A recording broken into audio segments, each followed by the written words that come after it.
Hi hello నమస్తే friends. పెరుగు పచ్చడి చేయడం ఎలా?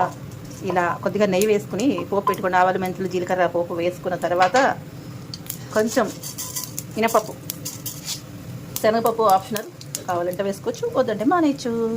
అలాగే నేనైతే చిల్లీ ఫ్లేక్స్ వేస్తున్నాను. మీ దగ్గర మిరపకాయలు ఉంటే మిరపకాయలు వేసేసుకోవచ్చు.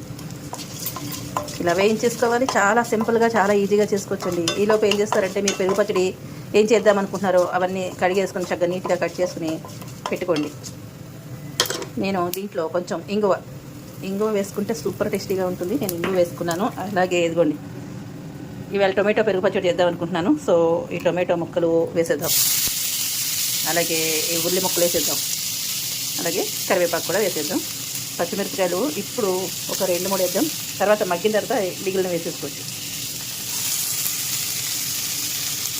ఇలా వేసేసుకోవాలి. ఇందులో ఉప్పు పసుపు వేసేసుకోండి. చక్కగా ఉప్పు పసుపు వేసుకున్న తర్వాత బాగా మగ్గిన తర్వాత చల్లగా అయిన తర్వాత పెరుగు కలిపేసుకోవడమే. ఇంతేనండి, పెద్ద బ్రహ్మాండం ఏం లేదు. పెరుగు పచ్చడి చేయడం చాలా ఈజీగా సింపుల్గా అందరూ కూడా చేసుకోవచ్చు. బ్యాచిలర్స్ కూడా చేసుకోవచ్చు అని నా ఉద్దేశం. ఇలా కలిపేసి మూత పెట్టేసరే అనుకోండి, ఉప్పు పసుపు వేసేసుకుని చక్కగా నీరు వచ్చేస్తుంది. ఆ నీరుతోటి మగ్గిపోతుంది.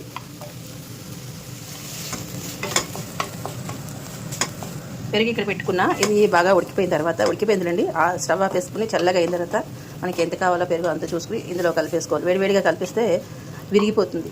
కాబట్టి పెరుగు విరిగిపోయినట్టు అయిపోతుంది. చల్లగా అయిన తర్వాత మాత్రమే కలుపుకోవాలి. ఇది ఒక మంచి టిప్ అనమాట. తెలియని వాళ్ళు వాడేసుకోండి.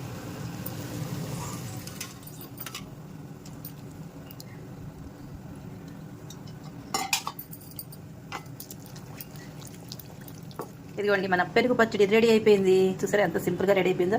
అయితే దీంట్లోకి ఇదిగోండి ముద్దపప్పు పెరుగు పచ్చడి. చూసారా, ఈరోజు ఇదే